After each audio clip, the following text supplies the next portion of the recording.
नमस्कार, स्वागत है आप सबका दिन भर के तमाम बड़ी और अहम खबरों के साथ। मैं हूं कवींद्र। शुरुआत हेडलाइंस।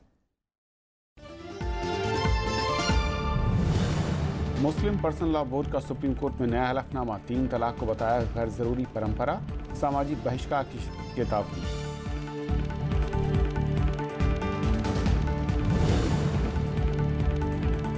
कोयला घोटाले में पूर्व सचिव एचसी गुप्ता समेत 3 अधिकारियों को 2 साल की सजा। निजी कंपनी के प्रबंध निदेशक को 3 साल की जेल और जुर्माना। हाई कोर्ट में अपील के लिए मिली जमानत।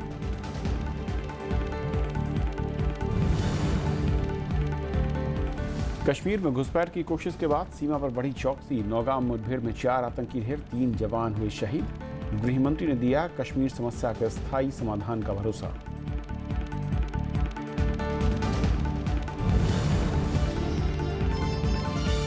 अरविंद केजरीवाल पर फिर मानहानि का मुकदमा। राम जेठमलानी की आपत्तिजनक टिप्पणी पर अरुण जेटली ने किया 10 करोड़ का दावा। दिल्ली हाईकोर्ट में कल सुनवाई।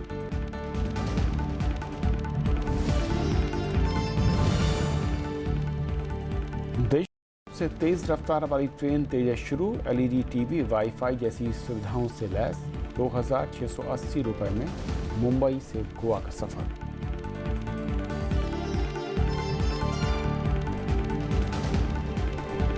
और आइए देखते हैं पहली खबर।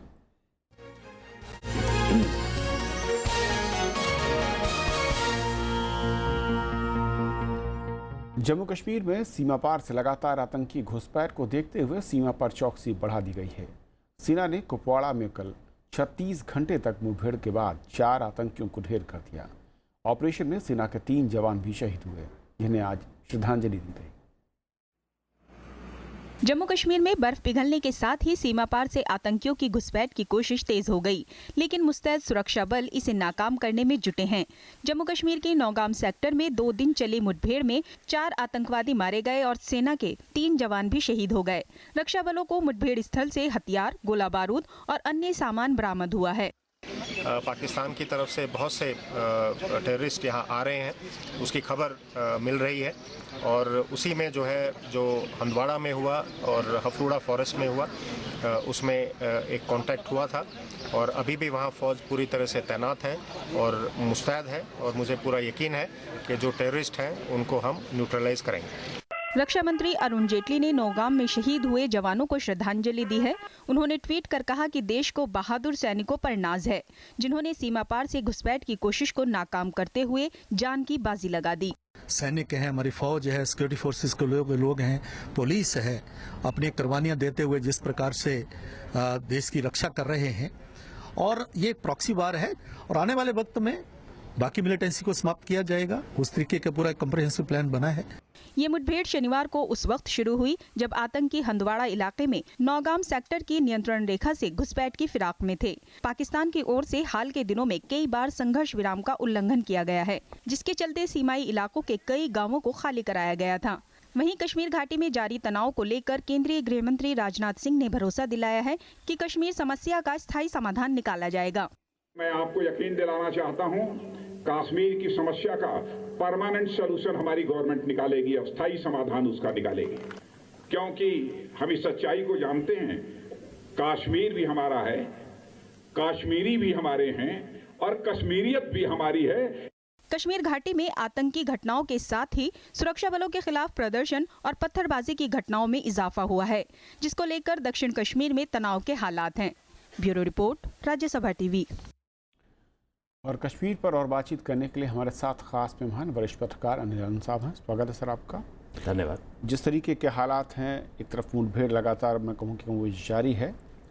गृह मंत्री का बयान, मैं उस पर पहले आना चाहूँगा, जो उन्होंने एक भरोसा दिया है कि स्थायी समाधान उनकी सरकार खोजेगी। इसे कैसे आप देखते हैं और किस दिशा में ये दिया गया बयान है?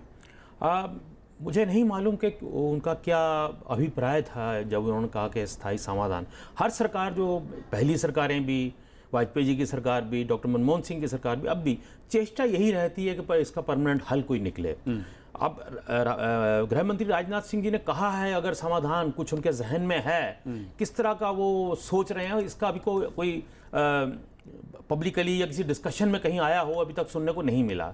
अगर कुछ प्लान है तो बहुत अच्छी बात है, लेकिन मेरा ये कहना है कि कोई भी ऐसा प्लान जो, अगर आप परमानेंट समाधान की बात करें तो पहले आपको थोड़ा सा ये कोशिश करनी होगी कि जो आज जिस तरह से हालात खराब हैं कश्मीर में, कि कुछ थोड़ी सी नॉर्मलसी दिखे, सेम्बलेंस ऑफ नॉर्मलसी दिखे, ताकि हालात नॉर्मल करने के लिए तो आपको सबको कॉन्फिडेंस में लेना पड़ेगा। बिल्कुल। आपको सब, चाहे आप पिछले से हटके एक नया डॉक्ट्रिन चलाएं आप, वो भी उसके चलाने के बाद भी आपको जो लोग स्टेक होल्डर्स हैं, एक बहुत अच्छी बात जो गृह मंत्री जी ने कही, वो इस सरकार की तरफ से पहली बार कही गई है, भारतीय जनता पार्टी की तरफ से पहली बार कही गई, कश्मीर, कश्मीरी और कश्मीरियत तीनों हमारे हैं।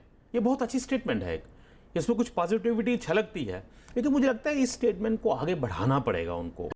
लोगों का कॉन्फिडेंस थोड़ा सा जो बिल्कुल शेक हुआ है उसको जीतना पड़ेगा, तभी कोई परमानेंट समाधान की तरफ आप बढ़ सकते हैं। अगर आप परमानेंट समाधान इसमें सोचें कि केवल बंदूक के बल पे करेंगे या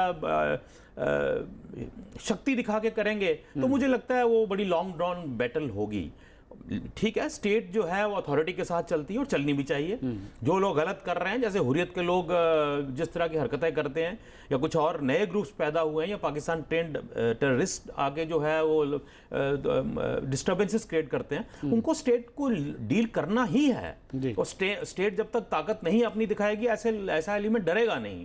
लेकिन एट द सेम टाइम मुझे लगता है कि राजनाथ सिंह जी ने की स्टेटमेंट को पॉजिटिवली इसलिए भी लेना चाहिए कि कहीं ना कहीं वो इंगित कर रहे हैं कि शायद आने वाले कुछ दिनों में केंद्र सरकार और राज्य सरकार मिलके कुछ ना कुछ पॉजिटिविटी की तरफ चलें।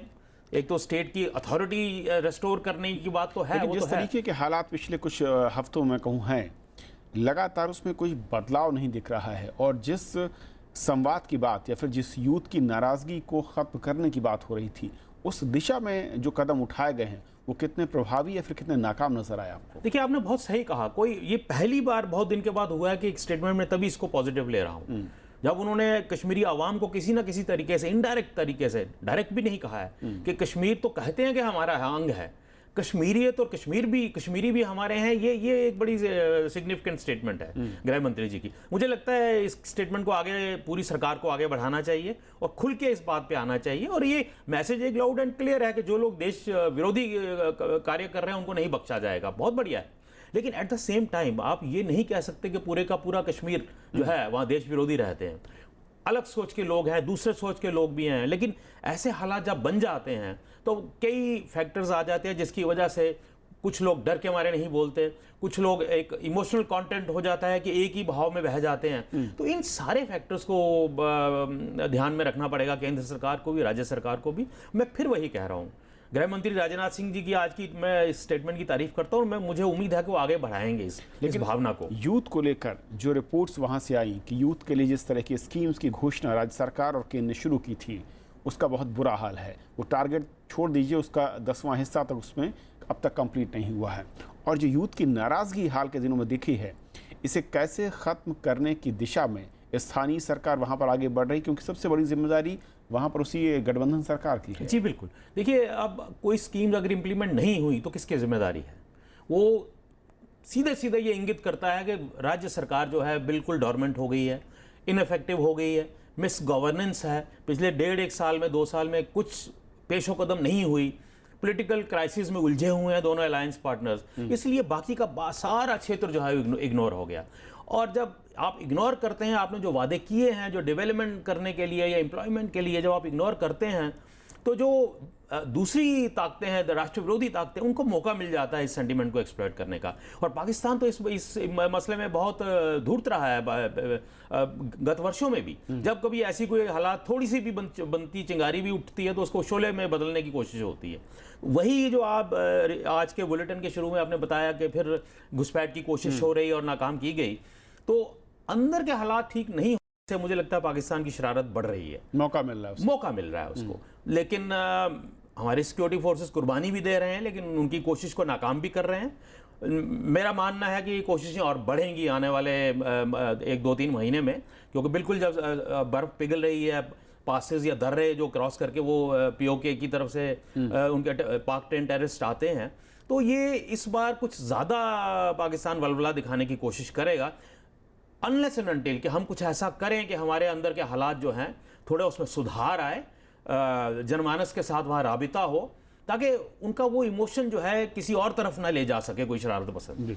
और जो हाल के कुछ दिनों में एनआईओ की ओर से जो जांच के लिए नोटिस गया हुर्रियत के कुछ नेताओं को कि ये जो पत्थरबाजी है ये दूसरे काम है, इसमें ये पाक समर्थित फंडिंग के जरिए इसको आगे बढ़ाने की कोशिश हो रही है, इसका इम्पैक्ट वहाँ पर यूथ पर, वहाँ की पब्लिक पर किस तरीके से दिख रहा है आपको? देखिए, हुर्रियत भी एक अजीब किस्म का एनिग्मा बना हुआ है कई सालों से, 20-30 सालों से। और अगर आप यकीन माने, हुर्रियत एक टॉकिंग शॉप के अलावा कुछ भी नहीं थी। उसको पाकिस्तान ने उनको फंडिंग करके उनको आगे बढ़ावा दिया, क्योंकि उनकी न्यूसेंस वैल्यू पाकिस्तान का जो एजेंडा है वो लागू कर लेते थे। कभी हड़ताल करवा दी, कभी और तरह के वारदात करवा दी। और कहीं ना कहीं कुछ एलिमेंट ऐसा गत वर्षों में रहा दिल्ली में भी कि जिनको लगा कि स्टॉकिंग शॉप को जिंदा रखना चाहिए, कहीं ना कहीं डायलॉग में इनकी जरूरत पड़ सकती है।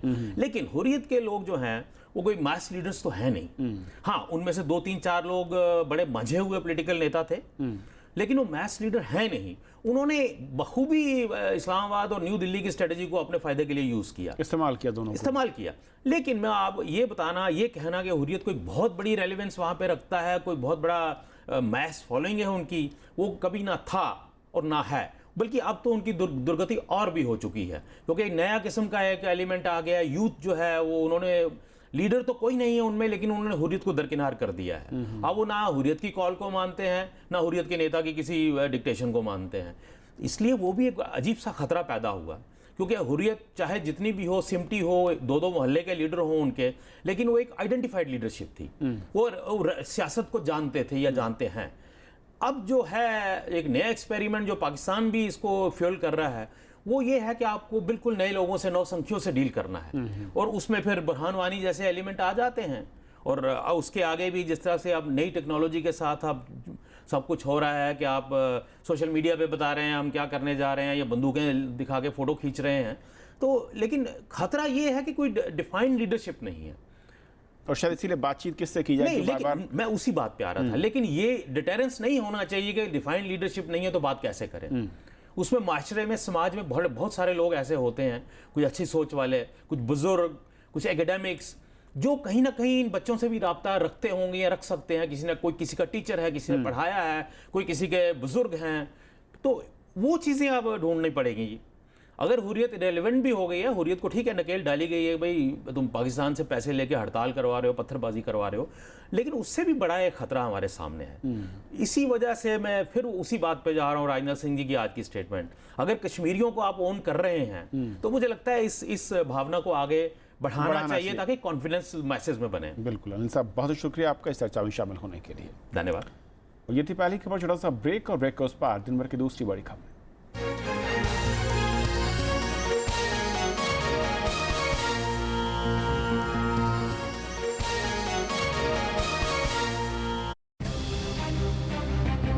दलितों में बढ़ता आक्रोश, क्या है दलित आकांक्षाएं? संघर्ष की राह पर आखिर क्यों है दलित? देखिए देश देशांतर, रात 8:30 बजे, सिर्फ राज्यसभा टीवी पर।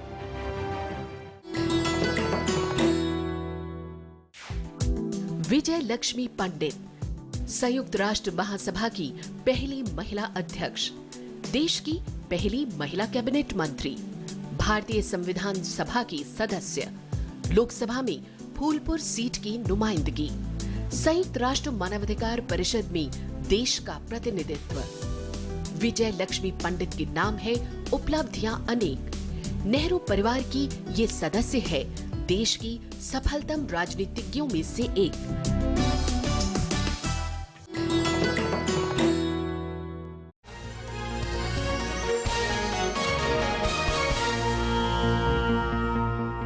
दो दिन के गुजरात दौरे पर गए प्रधानमंत्री नरेंद्र मोदी ने सोमवार को कांडला में 900 करोड़ से ज्यादा लागत वाली आधा दर्जन योजनाओं का शिलान्यास किया। इस मौके पर उन्होंने कहा कि देश के विकास और व्यापार को बढ़ावा देने में बंदरगाहों का बड़ा योगदान है।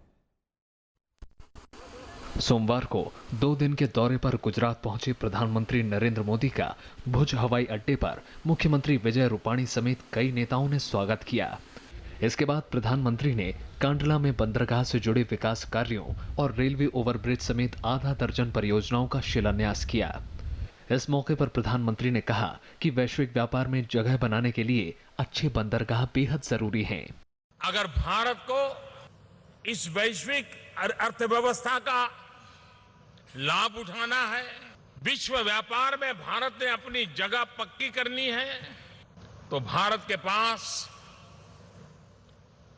उत्तम से उत्तम व्यवस्था वाले बंदरों का होना बहुत जरूरी है। इससे पहले प्रधानमंत्री ने एक रोड शो में हिस्सा लिया। इस मौके पर प्रधानमंत्री ने लोगों का आभार व्यक्त किया। प्रधानमंत्री ने भचाऊ में नर्मदा जलापूर्ति परियोजनाओं के पंप हाउस का लोकार्पण भी किया। 2022 तक हमारा सपना है हिंदुस्तान के गरीब से गरीब परिवार को भी रहने के लिए अपना खुद का घर हो, और घर में बिजली भी हो, घर में पानी भी हो, घर में शौचालय भी हो, ऐसा घर उसको मिले, ये बहुत बड़ा सपना लेकर के काम चला रहा है। अपने दौरे के आखिरी दिन कल गांधीनगर के महात्मा मंदिर में अफ्रीकी विकास बैंक समूह की वार्षिक आम सभा का उद्घाटन करेंगे। इसके बाद दोपहर में वो नई दिल्ली लौट जाएंगे। Bureau report, Rajya Sabha TV. Delhi के मुख्यमंत्री अरविंद केजरीवाल ने कपिल मिश्रा के आरोपों पर चुप्पी तोड़ते हुए उन्हें निराधार बताया। उन्होंने कहा कि अगर कुछ गलत किया होता तो मैं जेल में होता। वहीं कपिल मिश्रा ने केजरीवाल के जवाब पर पलटवार किया। दिल्ली सरकार में मंत्री रहे बागी नेता कपिल मिश्रा ने अरविंद केजरीवाल पर पलटवार किया। पहली बार ऐसी राजनीति किसी ने इस देश में की है कि अगर वो जेल से बाहर है इसका मतलब वो ईमानदार है। तो जेल में तो शीला दीक्षित जी भी नहीं है, जेल में सुरेश कलमाड़ी भी नहीं है, जेल में रेड्डी भी नहीं है, जेल में दाऊद इब्राहिम भी नहीं है। तो अरविंद केजरीवाल की इस नई राजनीति के हिसाब से ये सारे लोग ईमानदार हैं। रविवार को हुए पदाधिकारी कार्यकर्ता सम्मेलन में अरविंद केजरीवाल ने खुद पर लग रहे आरोपों पर चुप्पी तोड़ी और सभी आरोपों को बेबुनियाद बताया। पिछले कुछ दिनों में खूब आरोप लगाए गए मेरे खिलाफ, मनीष सिसोदिया के खिलाफ, सतिंदर जैन के खिलाफ, पार्टी के खिलाफ, फंडिंग को लेकर बिल्कुल बेबुनियाद आरोप, कोई सबूत नहीं, कुछ नहीं, बस कीचड़ फेंक रहे थे। कपिल मिश्रा ने रविवार को पार्टी नेता संजय सिंह और आशुतोष की विदेश पर सवाल उठाया। दूसरी तरफ स्वराज इंडिया के नेता योगेंद्र यादव ने भी कपिल मिश्रा को पत्र लिखा। योगेंद्र यादव ने ये पत्र कपिल मिश्रा के माफी मांगने के बाद लिखा है। अनु दीवान, राज्यसभा टीवी। कोलकाता में सोमवार को वामपंथी दलों ने राज्य सरकार के खिलाफ प्रदर्शन किया। इस दौरान प्रदर्शनकारी हिंसा पर उतर आए। उन्हें काबू में करने के लिए भारी संख्या में पुलिस बल और आरएएफ को बुलाया गया। तोड़फोड़ पर उतारू भीड़ को रोकने के लिए लाठीचार्ज किया गया और आंसू गैस के गोले चलाए गए। हिंसा में कई लोगों के घायल होने की खबर है। Chief Minister has cleared away. This is most unfortunate. The peasants, the workers, the youth, the students, the women, all have gathered with their demand. And the Chief Minister, she doesn't have the courage to face the people. And she has deployed armed police, but she cannot destroy this movement. All India Muslim personal law board ने supreme court में 3 तलाक मामले में एक नया हलफनामा दाखिल किया है। बोर्ड ने कोर्ट से कहा है कि काजियों को इस मामले में एडवाइजरी जारी की जाएगी और निकाह के वक्त दूल्हों को 3 तलाक का रास्ता न अपनाने की सलाह दी जाएगी। इसके साथ मुस्लिम पर्सनल लॉ बोर्ड ने हलफनामे में कहा है कि 3 तलाक शरीयत के तहत अवांछनीय परंपरा है, इसीलिए निकाहनामे में इसकी अनुमति देने का कोई प्रावधान नहीं होना चाहिए। बोर्ड ने यह भी कहा कि मुस्लिम दंपत्ति को शरीयत को ध्यान में रखते हुए आपसी विवाद सुलझाने होंगे और विवाद को सुलझाने के लिए किसी मध्यस्थ की मदद लेने, एक ही बार में 3 तलाक देने वालों के सामाजिक बहिष्कार, गर्भवती महिला को तलाक न देने जैसी बातें भी कही गई हैं।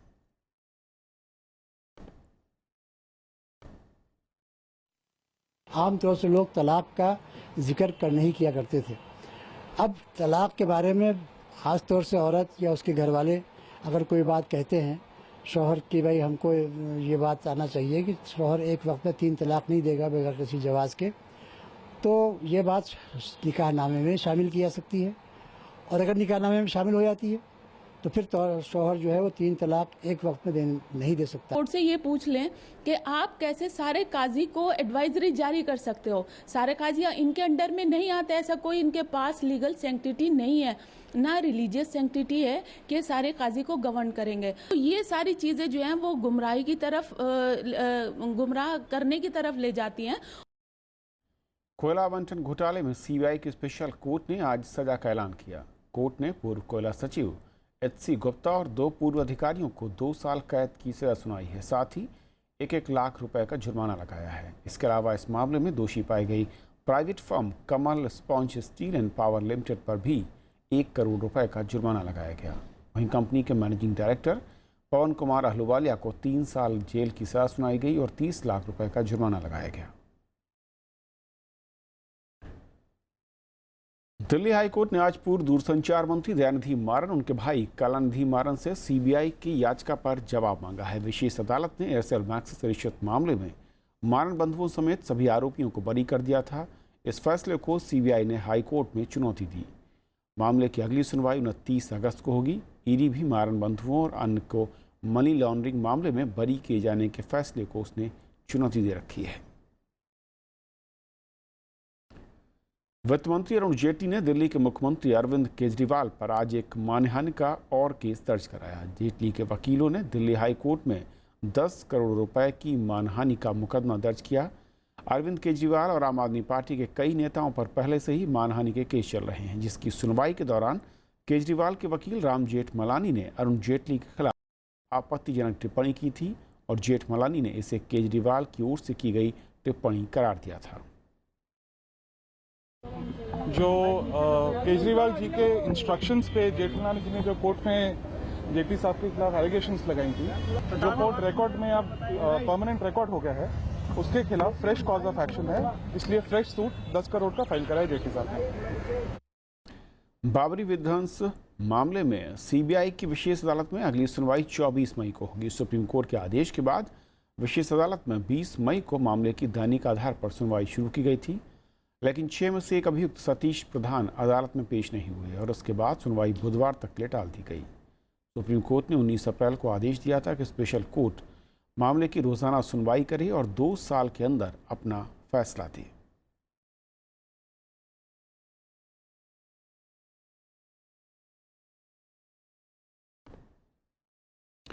कर्नाटक कैडर के आईएएस अधिकारी अनुराग तिवारी की संदिग्ध मौत की सीबीआई जांच होगी। उत्तर प्रदेश सरकार ने इस मामले की जांच के लिए सीबीआई को सिफारिश कर दी है। परिवार के लोग इस मामले में निष्पक्ष जांच की मांग कर रहे थे।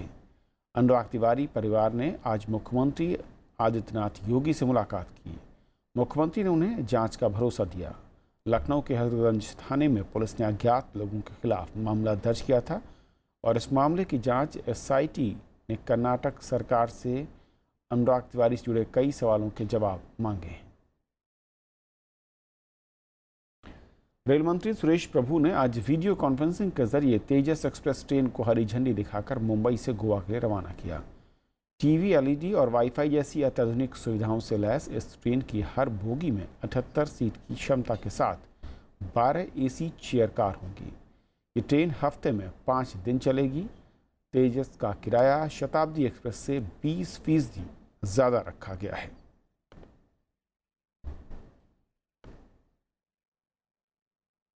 अमेरिकी राष्ट्रपति ट्रंप ने कहा है कि दुनिया के कई देश आतंकवाद से पीड़ित हैं और इससे मध्य पूर्व से लेकर भारत और रूस जैसे देश भी प्रभावित हो रहे हैं।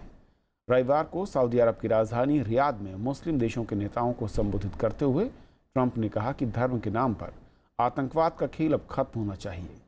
सम्मेलन में पाकिस्तानी प्रधानमंत्री नवाज शरीफ समेत करीब 50 देशों के नेता मौजूद थे। अरब इस्लामिक अमेरिका सम्मेलन को संबोधित करते हुए अमेरिकी राष्ट्रपति डोनाल्ड ट्रंप ने मुस्लिम देशों के नेताओं से आतंकवाद खत्म करने की अपील की। करीब 50 मुस्लिम देशों के नेताओं के बीच ट्रंप ने कहा कि कुछ देश आतंकवाद को बढ़ाने में मदद कर रहे हैं। उन्होंने कहा कि मध्य पूर्व के अलावा भारत और रूस जैसे देश भी आतंकवाद से पीड़ित हैं और इसका खात्मा अब जरूरी है। If we do not act against this organized terror, then we know what will happen and what will be the end result. Terrorism's devastation of life will continue to spread peaceful societies will become engulfed by violence, and the futures of many generations will be sadly squandered. अमेरिकी राष्ट्रपति ने अपने संबोधन में Iran पर सामुदायिक हिंसा और अस्थिरता को बढ़ावा देने का आरोप भी लगाया। उन्होंने कहा कि इजराइल और फिलिस्तीनियों के बीच शांति समझौता संभव है। डोनाल्ड ट्रंप ने दावा किया कि अमेरिका का लक्ष्य शांति, सुरक्षा और संपन्नता है। साथ ही उन्होंने मध्य पूर्व के देशों को आपसी दुश्मनी खत्म कर शांति कायम करने की अपील भी की। America is prepared to stand with you in pursuit of shared interests and common security. But the nations of the Middle East cannot wait for America to crush this enemy for them. The nations of the Middle East will have to decide what kind of future they want for themselves. राष्ट्रपति बनने के बाद Donald Trump का ये पहला विदेश दौरा है। इस 8 दिन के दौरे में सऊदी अरब और इजराइल के अलावा उन्हें फलस्तीन, ब्रसेल्स, वेटिकन और सिसिली भी जाना है। इस दौरे को अमेरिकी विदेश नीति में ओबामा प्रशासन के दौरान हुए बदलावों को उलटने की कोशिश भी माना जा रहा है। Bureau report, Rajya Sabha TV. खबरों का आज के सफर में इतना ही। नमस्कार।